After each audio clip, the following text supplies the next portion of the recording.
Ano buwan lang naman ako mawawala. Maghahanap lang ako ng afam. Ito, kanina ko pa kasi gusto ibigay sa'yo ito eh. Isa sa'yo, isa sa amin. Mahalaga na ingatan mo yan, ha? Kasi pagka namimiss mo kami, tignan mo lang yan, parang kasama mo na rin kami. Sige. Thank you. Halika na, kain na tayo.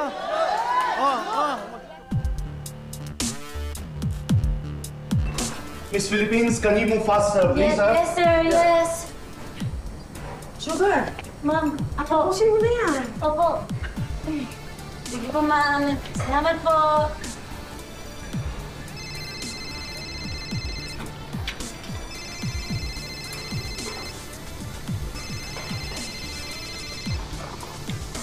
Kuya! Good day from Bali! Kamusta dyan? Papatayin ko siya! Papatayin ko siya! Uy, kalma. Ano ba? Sinong kaaway mo? Yung hayop na coach na yan, pinupolitika ako. Hindi ako sinali sa lineup dahil ayokong uminom ng steroids. Kuya, huwag kang iinom ng steroids, ha? Masama yan sa katawan mo. Huwag mong gagawin yan. Pipili na lang daw siya ng iba kung marunong sumunod. Eh, di umalis ka na lang dyan. Maghanap ka na lang ng ibang management team. Nakadali ako dito eh. Tali ako sa kontrata ko. Di rin ako makakapag-compete. Sisirain niya ako sa MMA community. Sugar, pwede ako mawalan ng karir. Kuya, umalis ka na lang. Umuwi ka na lang sa atin. Paano yung restaurant? Paano yung mga pangarap natin? Ako na bahala doon. Magdodoble kayod na lang ako dito para mas lumaki yung ipon. Aalis ka, ha? Sige na. Magtatrabaho pa ako. Bye-bye.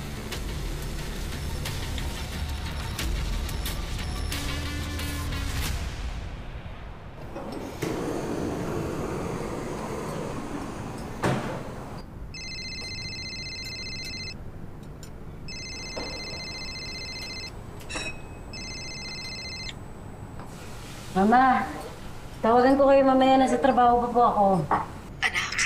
Anak, umuwi ka na. Umiyak ka ba? Wala na si Kuya Byron. Patay na Kuya Byron mo. Patay na. Ma'am, pwede ka kayo makausap?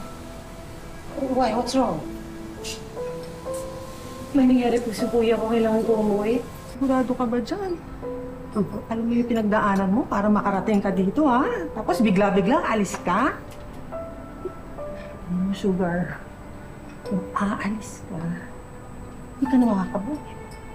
Tapos yung sweldo mo, hindi mo makukuha ng buo. Gusto ko po makita ko yung umuwi na po ako. Pasensya na po ako. Kailangan ko po umuwi. Ma'am, sorry. Sorry po talaga. Sorry. Sorry po. Inatake siya sa puso kapag nag-work. Yung barbell na kawak niya, nabitawan niya. Steroids. Ang dahilan kung bakit sinatake sa puso.